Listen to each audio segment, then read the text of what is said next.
과거에 자신해야 합니까?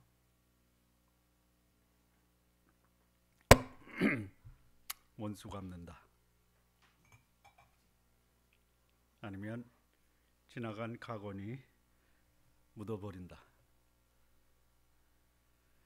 하나님이 우리에게 지난날 우리에게 행했던 잘못된 행위를 한 원수 같은 사람을 어떻게 하시기를 원하십니까? 원수는 어떻게 하라? 원수를 어떻게 하라라고 했습니까? 마태복음 5장 44절에 보면 나는 너희에게 이르노니 너희 원수를 사랑하며 너희를 박해하는 자를 위하여 기도하라.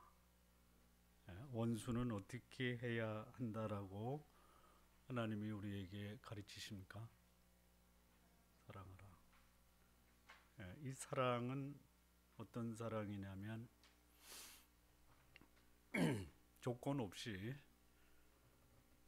내가 가장 사랑하는 사람을 사랑하는 것처럼 사랑하라, 이런 뜻입니다. 그냥 쉽게 얘기를 한번 해볼게요. 속삭이는 자식 어떻게 합니까? 속삭이는 자식 어떻게 합니까? 모르세요? 여러분, 말 잘 듣는 자식 어떻게 하십니까? 사랑하죠? 어떻게 사랑하십니까? 기쁜 마음으로 사랑하죠. 속삭이는 자식도 사랑하시죠? 어떻게 사랑하십니까? 그렇죠. 예. 자, 말 잘 듣는 자식을 사랑하는 사랑의 강도가 큽니까? 속삭이는 자식을 사랑하는 그 사랑의 강도가 큽니까? 그렇죠. 그렇죠. 예. 원수를 어떻게 해야 돼요? 말 잘 듣는 자식과 같이 사랑합니까? 속삭이는 자식처럼 사랑합니까? 예. 그렇게 하십시오. 예. 그렇게 하십시오. 예. 과거에 나에게 피해를 입히고 거짓을 행한 자, 하나님은 그를 용서하고 또 사랑하고 또 기도하라, 이렇게 말씀하십니다. 쉬운 일이 아니죠. 그런데요, 사랑하고 용서하고 기도해야 되는데, 여기 사랑하라, 일방적으로 그냥 사랑하라라고 하고요, 기도하라 이렇게 기도하라라고 하는데, 용서하는 것은요 전제 조건이 있어요. 아십니까? 몰라요. 돌이키면, 돌이키면입니다. 누가복음 17장 3절을 보면요, 너희는 스스로 조심하라. 만일 내 형제가 죄를 범하거든 경계하고 회개하거든 용서하라. 그러니까 용서의 전제 조건이 뭐냐면 회개입니다. 회개. 회개하지 않는 자에게 먼저 회개의 기회를 주어야 하고, 회개했다라는 증거를 확보하고 나서 그리고 용서하는 겁니다. 그러니까 잘못된 사람의 상황이나 입장, 또 그가 회개했다라는 근거 없이 그를 용서하면요, 그 용서가 오히려 용서받은 사람에 의해서 잘못 왜곡될 수도 있습니다. 여러분, 다른 사람의 입장이나 상황은 전혀 고려하지 않는 사람, 소위 말하는 이기적이고 자기 중심적인 사람이 변화될 수 있다라고 생각하십니까? 예? 힘들죠? 힘듭니다. 힘들어요. 변화되기가 쉬운 일이 아닙니다. 그러나 불가능한 것은 더더욱 아닙니다. 나에게 해를 입힌 사람도 얼마든지 회개하고 변화될 수가 있습니다. 그러나 조심하십시오. 쉽지가 않습니다. 나에게 해를 끼친 사람 용서할 때 먼저 그 변화를, 그가 회개하고 변화되었다라는 것을 확인할 필요가 있습니다. 여러분, 회개했다라는 것이 뭐죠? 회개했다라는 것이 뭐죠? 예? 회개했다라는 것이 뭐죠? 눈물을 흘렸다. 눈물 흘리는 것도 회개의 한 부분이 됩니다. 예. 회개하고 눈물도 안 흘리면요, 이거 조심하시. 그러나 눈물을 흘렸기 때문에 그가 회개했다, 회개의 전부다라고 말할 수가 없습니다. 예. 회개했다라는 것은 뭐냐? 삶이 변화되었다. 예. 자, 오늘 이 본문의 말씀은요, 요셉이 자기 형제들 첫 번째 와서는 그냥 돌려보냅니다. 그러니까 한 형제 시므온만 볼모로 잡아놓고 그 돈도 다 집어넣고 돌려보내요. 예, 정탐꾼으로 몰면서 그 대신 이제 다시 만약에 음식을 사러 올 때, 양식을 사러 올 때 막내 동생을 데려오지 않으면 죽는다. 예, 정탐꾼으로 인정을 해서 죽이겠다. 근데 가져간 양식 다 떨어졌습니다. 예, 아버지한테 양식을 구하러 가야 되는데 이 막내 동생을 데려가지 않으면 가서 우리 죽는다. 데리고 가야 되겠습니다. 야곱이 순순히 내어주질 않습니다. 그때 누가 설득하냐면 유다가 설득을 합니다. 그리고 야곱이 마지막에 내가 하나님 손에 그 아이를 의뢰하고 내어주겠다. 그래서 베냐민을 데리고 이제 다시 애굽으로 와서 요셉 앞에 서게 됩니다. 그런데 이 요셉이 자기 앞에 나타난 형제들을 감당할 수 없을 정도로 괴롭히고 있습니다. 예, 호의를 베풀면서도 한편으로는 그들을 함정에 빠뜨리고 있어요. 예, 오늘 우리 읽은 말씀 보면 내가 점 잘 칠 줄 몰랐느냐. 그러니까 와서 보내면서 베냐민 그 양식 자루에 요셉이 즐겨 사용하던 은잔을 집어넣고 그 잔이 베냐민 자루에서 발견되고 베냐민을 잡아놓겠다라고 하는 것이죠. 예, 그때 우리 다 당신의 종이 되겠습니다. 요셉이 아니다. 베냐민만 입고 다 가라. 예, 그때 누가 나섭니까? 유다가 나섭니다. 유다. 이 유다가 요셉에게 하는 그 말에서 야곱의 형제들이 변화되었다라는 것을 보여주고 있습니다. 진정한 회개의 모습은 삶이 변화되었다라는 것이. 요셉의 형제들이 자신의 과거를 뉘우치고 인정을 합니다. 여기 42장 21절 보면요, 이거는 첫 번째 왔을 때입니다. 첫 번째 왔을 때, 정탐꾼으로 몰았을 때 그들이 서로 말하되 우리가 아우의 일로 인하여 범죄하였도다. 그가 우리에게 애걸할 때에 그 마음의 괴로움을 보고도 듣지 아니하였으므로 이 괴로움이 우리에게 임하도다. 루벤이 그들에게 대답하여 가로되 내가 너희들로 그 아이에게 득죄하지 말라고 하지 아니하였느냐? 그래도 너희가 듣지 아니하였느니라. 그러므로 그의 핏값을 내게 되었도다. 이렇게 회개하는 모습을 봅니다. 그러나 이것을 가지고 요셉이 그들이 회개했다라는 그 증거로 삼지를 않습니다. 요셉의 죽음과 신문에 대해서 자신이 당하는 고통이 과거에 동생 요셉에게 행한 그들의 행위의 결과라고 고백을 하고 있습니다. 성도 여러분, 고통은요, 특히 이 신체적 고통은 그것이 우리를 돌아보게 하려고 우리의 그릇된 삶을 회개케 하시려는 하나님의 배려의 손길이 될 수가 있습니다. 그러니까 고통은 죄의 형벌이다, 이렇게 볼 수도 있지만요, 오히려 우리에게 회개하고 하나님의 은혜와 용서를 받기 위한 하나님의 배려의 손길이다, 이렇게 보는 것이 바람직합니다. 요셉이 두 번째 양식을 사러 온 그 형제들을 또다시 시험을 하고 있습니다. 이 시험은 과연 요셉의 형들이 진정으로 회개했는가, 이것을 확인하고자 하는 것입니다. 말씀드린 대로 진정한 회개는 삶의 변화로 나타내어야 됩니다.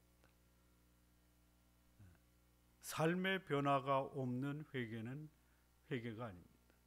그거는 눈물을 흘려도 그것은 한낱 후회에 불과합니다. 후회와 회개는 전혀 다릅니다. 이겁니다. 잘못해서 벌 받을 것 같으니까 그 처벌을 모면하기 위해서 보이는 제스처가 후회일 가능성이 높다라는 것이죠. 그러나 진정한 회개는 벌을 받아도 나는 변화되었다라는 것을 삶으로 보여주어야 합니다. 요셉의 두 번째 시험이 뭐냐면 베냐민에게 도적의 누명을 씌운 것입니다. 철저하게 위장된 사항을 요셉이 연출해서 그 형제들을 벼랑 끝으로 몰고 간 것입니다. 자, 이런 상황에서 유다가 나섭니다. 그리고 그가 한 말은 그간의 그 요셉의 형제들이 어떻게 변화되었는가를 보여주고 있습니다. 요셉은 형제가 회개하였고 그리고 그 회개에 합당한 열매, 즉 변화되었는가를 확인하며 자신의 정체를 밝히는 극적인 장면을 이 44장에서 보여줍니다. 자, 이 절박한 사항을 바꿔놓은 요셉의 형제들의 진정한 회개의 모습은 무엇인가? 말씀드린 대로 회개는 삶의 변화로 증거되어야 합니다. 삶의 변화가 없는 회개는 과거의 그릇된 삶을 반복해서 행할 수밖에 없다라는 것이, 회개는 자신의 삶의 방식에서 완전한 변화, 아니 변화의 모습이 사람들에게 감동을 줄 수 있어야 합니다. 즉 이기적이고 자기중심적인 삶을 살았던 자가 이제는 자신을 극복하는 삶으로 변화되어야 됩니다. 뿐만 아닙니다. 진정한 회개는 인간관계에서의 변화도 보여주어야 합니다. 진정한 회개의 특징이 뭐냐? 자신의 극복과 인간관계의 변화입니다. 진정한 회개의 특징은 뭐냐? 회개에 합당한 열매로 그 회개의 진정성을 보여야 됩니다. 자, 이 첫 번째 요셉의 형제들이 보여준 진정한 회개의 첫 번째 모습은요, 32절과 33절입니다. 주의 종이 내 아비에게 아이를 담보하기를 내가 이를 아버지께로 데리고 돌아가지 아니하면 영영이 아버지께 죄를 지리이다 하였사오니 청컨대 주의 종으로 아이를 대신하여 있어서 주의 종이 되게 하시고 아이는 형제와 함께 도로 올려 보내소서. 자, 지금 여기 보면은 이제 아버지와의 관계도 보여주지만 여기서 이 형들이 누구를 대신해서 볼모로 잡히겠다라고 합니까? 베냐민이죠. 여러분, 이 베냐민이 어떤 아들이냐면 요셉과 같은 아들입니다. 전에 요셉을 어떻게 했죠? 죽이려고 했고 죽일 수가 없으니까 노예로 팔아먹었죠. 왜 그랬습니까? 왜 그랬습니까? 왜 그래요? 피해 의식입니다. 피해 의식. 막내 동생이 자기들보다 더 사랑받고 있는 모습을 견딜 수가 없는 거지. 네가 뭔데? 그래서 너만 없어지면 나도 아버지의 사랑을 받을 수 있다. 그런데 지금 형제와의 관계가 변화되고 있는 거예요. 수평적 관계에서의 변화된 모습입니다. 비교의식, 피해의식에서 이제는 우리는 하나다라는 공동체 의식과 연합의식으로 바뀌었다라는 것이. 과거 어머니들 간에도 시기와 미움, 다툼과 질투가 있었어요. 근데 그 모습이 자식들에게 그대로 전달돼서 서로 시기하고 질투하고 미워하며 살았던 형제들이 이제는 형제를 위해서 내 목숨을 내어놓겠다라는 사랑하고 연합하는 모습으로 변화가 되었어요. 과거의 비교의식에서 벗어나지 못하고 열등감, 그 속에서 살았던 형제들이 이제는 하나가 되어 공동체 의식을 가진 사람들로 변화가 되었다라는 것이. 이 전에 이 요셉의 형제들의 어머니들 4명이 경쟁심을 가지고 살았던 그 모습이 자식들에게 그대로 전달된 것이에요. 30장 보면요, 30장 1절 30장의 내용, 라헬이 자기가 야곱에게 아들을 낳지 못함을 보고 그 형을 투기하여 야곱에게 이르되 나로 자식을 낳게 하라, 그렇지 아니하면 내가 죽겠노라. 그러다 라헬이 자기 종 비라를 줍니다. 비라입니까?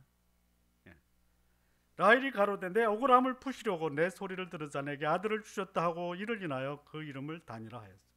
여러분, 자기가 낳지 않고 자기 종을 통해서 남편의 아들을 낳게 하고 자기 아들이고 억울함을 풀게 했다. 철저히 이기적이고 자기중심적이고 육신적인 생각에 사로잡혀서 지구는 못 사는 그 어머니였어요. 30장 8절 보면 또 이렇게 나와 있어요. 라헬이 가로되 내가 형과 크게 경쟁하여 이겼다. 그리고 그 이름을 납달리라 하였더라.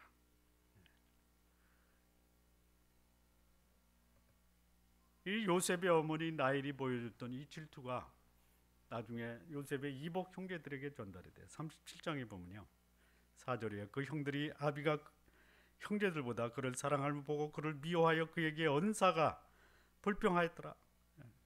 요셉이 꿈을 꾸고 자기 형들에게 고하며 그들이 그를 더욱 미워하였더라. 그 형들이 그에게 이르되 우리가 참으로 내가 참으로 우리의 왕이 되겠느냐, 참으로 우리를 다스리게 되겠느냐 하고 그 꿈과 그 말을 인하여 그를 더욱 미워하였더라. 자, 이런 형제들이었어요. 미워하고 또 미워하고. 그런데 이제 이 형제들이 다른 형제를 사랑하고 가족을 사랑하는 모습으로 변화되었어요. 오늘 우리가 읽었던 이 본문 32절 보면요, 주의 종이 내 아비에게 이 아이를 담보하기를 내가 이를 아버지께로 데리고 돌아오지 아니하면 영영이 아버지께 죄를 지리다 하였사오니 청컨대 주의 종으로 아이를 대신하여 있어서 주의 종이 되게 하시고 아이는 형제와 함께 도로 올려 보내소서. 진정한 회개는 뭐냐? 이기적이고 자기중심적인 삶의 방식을 탈피하여 다른 사람을 살피고 함께 아파하는 공동체 의식으로의 변화를 가져와야 한다는 것이, 회개가 현재의 위기를 모면하고자 눈물을 흘리며 연기하는 것이 아니다라는 것이, 눈물의 위력이 있습니다. 그것은 다분히 현재 처한 위기를 탈피하고자 하는 제스처일 가능성이 높다라는 것이, 요셉의 형제, 특히 유다의 말, 과거 아버지까지도 속였던 자입니다. 형제를 팔아먹고 아버지를 속였던 자가 이제는 아버지의 건강을 걱정하고 있습니다. 형제의 안위를 함께 걱정하는 모습으로 변화되었습니다. 그리고 유다는 자신의 진심을 알아달라고 진정으로 호소하는 모습을 보이겠습니다. 이 변화된 모습이 요셉을 감동시킵니다. 45장 1절 보면요, 요셉이 시종하는 자들 앞에서 그 정을 억제하지 못하여 소리질러 모든 사람을 자기에게서 물러가라 하고 그 형제에게 자기를 알리니 때에 그와 함께한 자가 없었더라. 진정한 회개는 삶의 변화, 그것도 가장 가까운 형제들 간의 관계가 변화가 있어야 증명이 될 수 있는 것입니다. 비교의식과 열등의식이 형제의식, 연합의식으로 변화된 모습을 보여주었습니다. 좋은나무 교회 성도 여러분, 거룩한 삶, 회개의 삶, 이 변화된 삶은 가족 안에서 형제들 간에 공동체 의식으로 살아가는 모습으로의 변화입니다. 성도님들이 하나님 앞에서 진정으로 회개하는 삶을 살고 있다면 가족, 형제들 간의 우애와 화목으로 회개된 모습을 보이시기를 바랍니다. 두 번째입니다. 두 번째, 요셉의 형제들이 회개했다라는 진정한 그 삶의 변화는 뭐냐면 문제를 해결하는 방법이 변화되었습니다. 다시 말하면 자신의 인격이 변화되었다라는 것이. 어떻게 변화되었냐면요, 결론부터 말씀드리면 전에는 그들이 문제 해결하는 방법을 어떻게 했냐면요, 폭력으로 했습니다. 폭력. 자기 여동생이 성폭행 당하니까 세겜성 남자들을 싸그리 죽여버렸어요. 자기 동생이 마음에 안 든다고 죽여버리려다가 차마 그러지 못하고 팔아먹는 폭력적으로 문제를 해결했어요. 그런데요, 물론 이 최고 권력자 앞에서 그런지 몰라도 문제 해결을요 대화로 하고 있습니다. 대화. 16절을 보면요, 유다가 가로되 우리가 내 주께 무슨 말을 하오리까? 무슨 설명을 하오리까?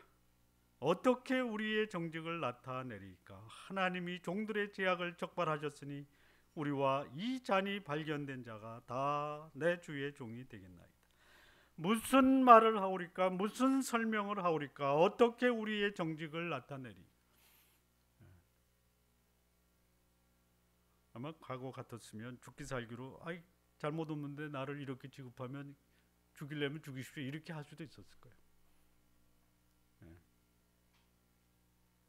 그런데 지금 이 요셉의 형제들이 그들의 삶의 모습에서 변화된 그 변화의 모습을 이렇게 보여주고 있습니다. 폭력으로 문제를 해결하고 했던, 살인까지도 감행했던 그들이, 그리고 그들의 이기심을 해결하기 위한 그들의 방법이 이제는 대화로 바뀌고 있습니다. 자기에게 피해를 주고 피해의식에 사로잡히게 했던 자를 죽이면, 제거하면 없어질 것이라고 생각했습니다.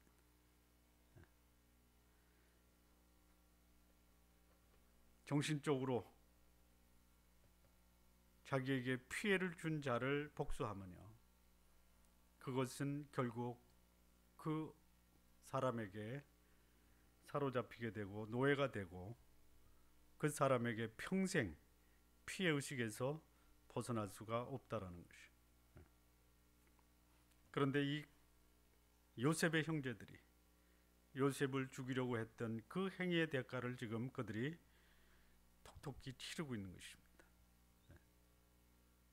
과거에 자신들이 취한 폭력적 방법을 요셉이 하려 하자마자 죽었다고 절망한 것이 아니라 전심을 다해서 상대방과 대화를 하고 있습니다.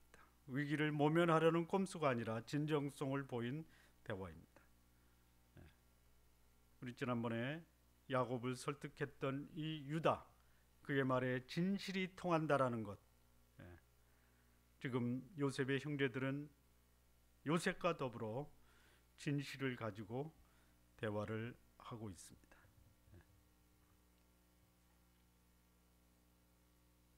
자, 이 극단적인 행동, 문제 해결을 할 수가 없습니다. 오히려 문제를 키우게 됩니다. 대화하고 인내하고 성숙한 성품을 보여주는 것이 자신의 회개와 변화를 증명하는 것입니다. 진정한 회개와 변화는 문제를 해결하는 방식에서 찾을 수가 있습니다. 자, 진정한 회개가 뭐냐? 살아가는 삶의 방식, 충동적이고 수단과 방법을 가리지 않는 본능적인 방법에서 합리적이고 공감이 되는 대화의 방법을 택하는 것이 회개의 모습입니다. 회개는 변화에 대한 다짐입니다. 그리고 이를 실행하기 위한 구체적인 방법을 훈련하는 것으로 입증되어야 한다는 것이죠. 요셉의 형제들의 회개의 모습은 그들이 살아가는 삶의 방식에서 폭력을 대화로 바꾸었다라는 것이죠. 자, 세 번째입니다. 진정한 회개. 요셉의 형제들이 보여준 진정한 회개의 모습은요, 수직적 관계 변화입니다. 다시 말하면 부모와의 관계 변화입니다. 31절에서 34절 말씀입니다. 아비가 아이의 죽음을 보고 죽으리니 이와 같이 되면 종들이 주의 종 우리 아비의 흰머리로 슬피 음부로 내려가게 함이니이다. 주의 종이 내 아비에게 아이를 담보하기를 내가 이를 아버지께로 데려오지 아니하면 영영이 아버지께 죄를 지리이다 하였사오니 청컨대 주의 종으로 아이를 대신하여 있어서 주의 종이 되게 하시고 아이는 형제와 함께 도로 올려 보내소서. 자, 과거에 이 요셉의 형제들은 아버지의 사랑을 독차지하려고 자기의 사랑을 빼앗아갔다라고 하는 요셉을 죽이기까지 하려고 했어요. 그런데 아버지의 사랑을 차지하려고 했던 이 자녀들이 이제는 아버지를 생각하는 마음으로 변화되었다라는 것이, 이기적으로 성장했던 자녀들, 세월이 가면서 가족을 돌보고 부모를 돌보며 그런 모습으로 변화가 되었습니다. 사실 이기적으로 살아갔던 자식이 말년에 부모를 생각한다라는 것이 쉬운 일이 아닙니다. 자식을 위해 부모가 희생하고 헌신한 그 부모를 자식들이 나이 들어 자식의 도움을 기대할 때 자식들이 부모를 부양해야 합니다. 그런데 이 자식들의 이기심, 그 이기심을 충족시키고 자식 본위로 양육했던 부모가 나이가 들어 자식의 도움을 필요로 할 때 자식들의 버림받는 예가 얼마든지 있습니다. 똑똑한 자녀들로 키우느냐, 뼈 빠지게 고생한 부모들. 서울의 어느 대학에서 설문조사를 했더니 이렇게 나왔습니다. 그 유명한 대학이 K대학입니다. K대학 아시죠? 무슨 질문을 했냐면요, 자기를 위해서 고생한 부모들 언제 돌아가셨으면 좋겠느냐라는 질문에 학생들 대답이요 63세라고 했습니다. 63세. 뭔지 아시죠? 자신들의 인생을 자식들을 위해서 보낸 부모들입니다.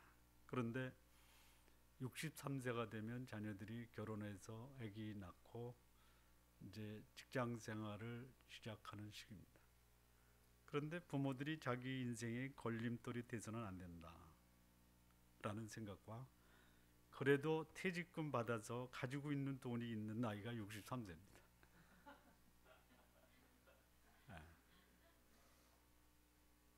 63세에 돌아가셨으면 좋겠다라는 것이 부모가 내 인생에 짐이 안 되고 평생 직장 생활하면서 모아둔 돈과 퇴직금은 자신들이 쓰겠다 이거예요. 여기 자식들입니다.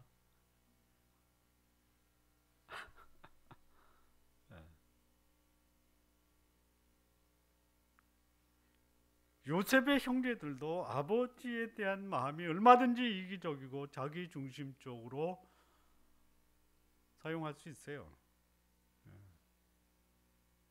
자, 여기 37장, 창세기 3장 다시 돌아가면요, 그 형들이 아비가 형제들보다 그를 사랑하는 보고 그를 미워하고 그에게 언사가 불평하였더라.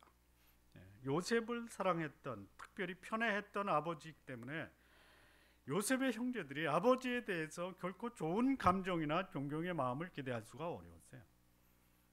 어쩌면 요셉을 복수했던 것처럼 아버지에게도 복수하는 마음이 있었을지도 몰라요. 그런데 이런 형제들이 아버지를 끔찍하게 생각하고 있는 것이, 이 44장 34절 보면요, 내가 어찌 아이와 함께 하지 아니하고 내 아비에게로 올라갈 수 있으리까? 두렵건대 제 해가 내 아비에게 미침을 보리이다. 제 해가 뭐냐? 아버지가 죽을 수도 있다 이거. 자기 본의의 삶을 살았던 형제들, 아버지에 대한 원망과 원한이 있었던 형제들이 이제는 그 아버지의 마음을 헤아리는 자식들로 변화되었다라는 것이, 이 진정한 회개는요 가까운 데부터 변화가 있어요. 뭐 세계 평화를 위해서 기도하지 않았던 내가 세계 평화를 위해서 기도하는 사람으로 변화되었다, 그건 회개가 아닙니다. 당장 내 옆에 있는 내 형제, 내 부모를 사랑하지 않는 그런 회개는 진정한 회개가 아니다라는 것이.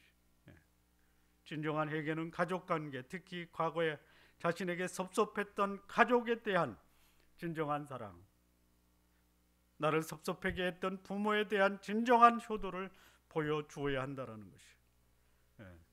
디모데전서 5장 8절에 보면 누구든지 자기 친족, 특히 자기 가족을 돌아보지 아니하면 믿음을 배반한 자여 불신자보다 더 악한 자니라. 신앙인의 삶에서 진정으로 성숙하고 변화된 삶을 살고 있다라는 것은 가족을 돌보는 것입니다.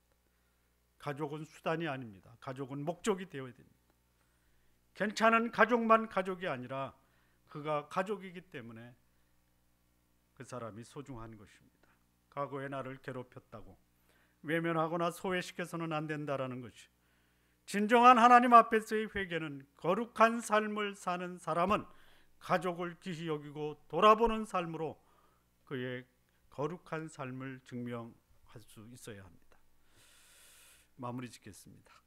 요셉의 형제들이 당한 위기, 그들은 자신의 변화된 삶으로 극복을 하였습니다. 진정한 회개가 죽음을 생명으로, 절망을 희망으로 바꿔줍니다. 진정한 회개는 삶의 변화로 보일 수 있어야 합니다. 형제 간의 화목과 연합이 진정한 회개의 모습입니다. 또한 삶의 방식의 변화가 진정한 회개입니다. 폭력적이고 충동적이고 자기중심적인 삶을 떠나 합리적이고 그리고 설득할 수 있는 대화를 할 수 있어야 합니다. 또한 가족, 특히 과거에 자신에게 상처를 준 부모나 가족을 품는 것이 진정한 회개의 모습입니다. 좋은 나무 교회 성도 여러분, 위기를 만났을 때 그 위기를 모면하려면 진정한 회개의 삶으로 그 위기를 극복하시기 바랍니다. 가족을 귀히 여기시면서 사는 삶, 이것이 내 삶을, 위기를 반전시킵니다. 진정한 삶의 회개와 변화는 삶의 방식을 보다 성숙하고 고상한 모습으로 변화시키는 이 훈련된 삶, 이 삶이 여러분의 삶을 복되게 할 것입니다. 기도하시겠습니다. 하나님 아버지, 감사합니다. 우리의 삶에서 언제 어떻게 닥쳐올지 모르지만 그러나 위기가 있고